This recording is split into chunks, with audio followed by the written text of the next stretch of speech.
Simultaneously, the United States Embassy in Bogotá cancelled Escobar's American visa, while the Colombian Congress voted in favor of revoking Pablo's special immunity as a member of the parliament.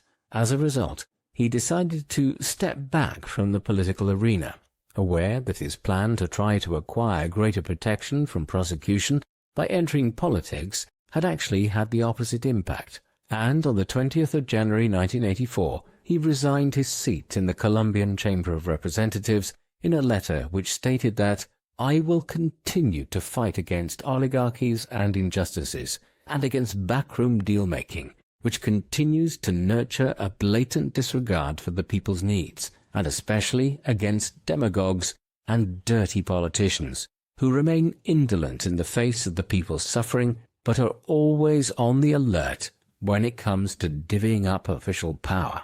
It was a defiant exit, and as the years ahead would prove, Escobar was now determined to confront the Colombian government in other, more aggressive ways.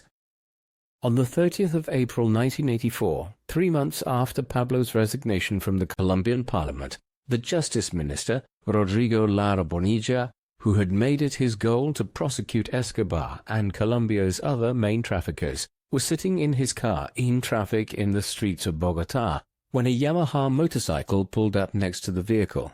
There were 2 men on it. One was driving, but the back passenger, Ivan Dario Guisado, quickly pulled out an Uzi submachine gun and opened fire on Bonilla's car. The Justice Minister was hit with multiple bullets and died instantly. Guisado, who was killed moments later as Bonilla's bodyguards returned fire, and the driver, Baron Velázquez, had acted on Escobar's orders in an act which was effectively a declaration of war by Pablo on the Colombian government.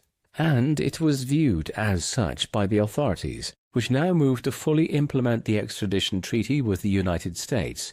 Meanwhile, Pablo temporarily left Colombia with his family, settling in Panama to the north and then spending a brief interval in Nicaragua, a country enduring a full-blown civil war in the mid-1980s. When he finally returned to Colombia late in 1984, Pablo was determined to escalate his conflict with the government. He now opened contacts with the 19th of April Movement, or M19, a Colombian guerrilla organization which had emerged in the 1970s and had become the second largest paramilitary organization in Colombia next to the FARC. Now, with Pablo's encouragement and financial and logistical support, M19 began preparing to attack the Colombian government head-on in response to the implementation of the extradition treaty with the United States, a development which the group saw as a blatant infringement of Colombia's national sovereignty. Thus, on the 6th of November 1985, some 36 M19 guerrilla fighters stormed the Palace of Justice, the seat of the Colombian Supreme Court in Bogotá, taking over 300 individuals hostage, including most of the Supreme Court judges. Then, demands were issued calling for the renouncement of the extradition treaty and for President Betancourt to step down and face charges. Meanwhile, the Colombian army had surrounded the palace and was making preparations to storm the building if needed. Pablo had instigated a full-blown military conflict in the center of the Colombian capital. While the M19 fighters' demands in the Palace of Justice, of course, could not be granted on any level, on the morning of the 7th of November, the day after the attack began, there seemed to be some room for negotiation. The paramilitary fighters within agreed to release a prominent hostage, a state councillor named Reinaldo Arciniegas, early that morning. But in the hours that followed, the mood soured.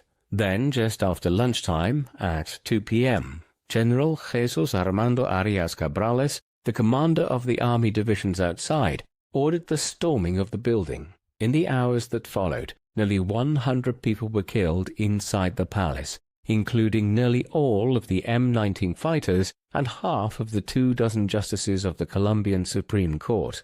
However, for Pablo, the incident had provided an unexpected benefit. Large tranches of documentation and evidence on Colombia's leading traffickers was destroyed in the attack on the palace.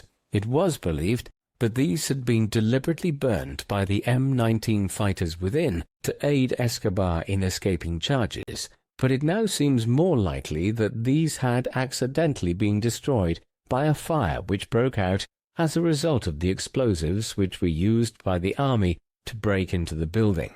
The bloodbath had proved unexpectedly beneficial for the drug lord, and meanwhile Betancourt's government was coming under sustained criticism for its handling of the incident, which had led to the death of half of Colombia's senior judges and dozens of others.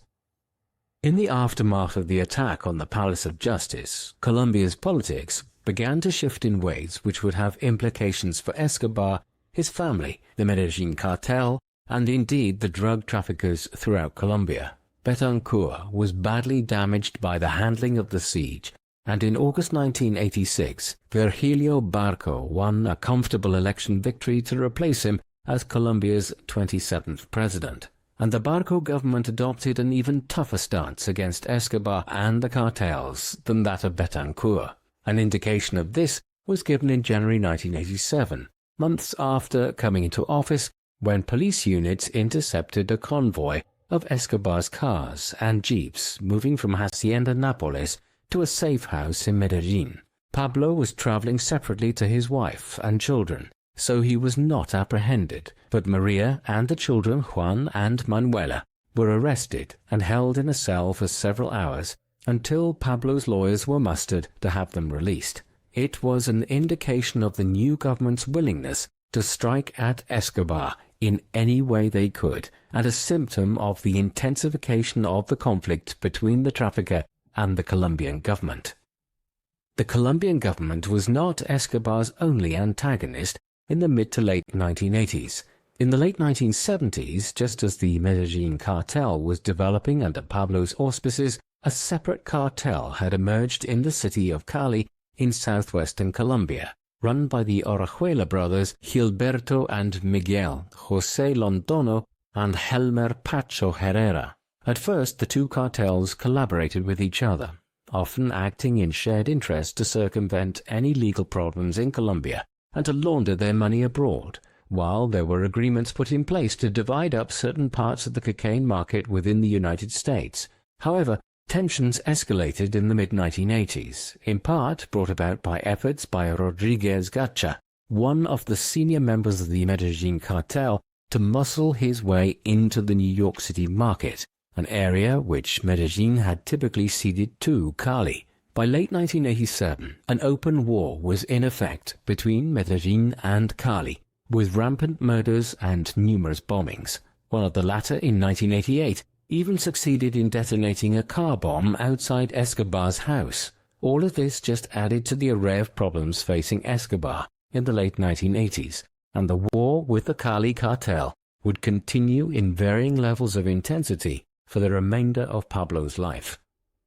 Despite the war with Cali and the government's ongoing efforts to arrest him or extradite him, the Medellin cartel reached the peak of its wealth and power in the mid to late 1980s, fueled by the ever-increasing demand for cocaine in the United States. By this stage, the cartel was generating revenues of approximately $70 million per day, or about $25 billion annually, a sum which would amount to over $70 billion in today's money when adjusted for inflation, all the result of a trafficking network which was managing to import over a dozen tons of cocaine on average into the US on a daily basis, as later recounted by Pablo's brother Roberto, who oversaw much of the finances and logistics of the cartel. The organization was spending $1,000 a week on rubber bands to divide the money they had coming in into stacks. There was so much profit that perhaps as much as 10% of the cartel's money was being lost or destroyed before it could ever be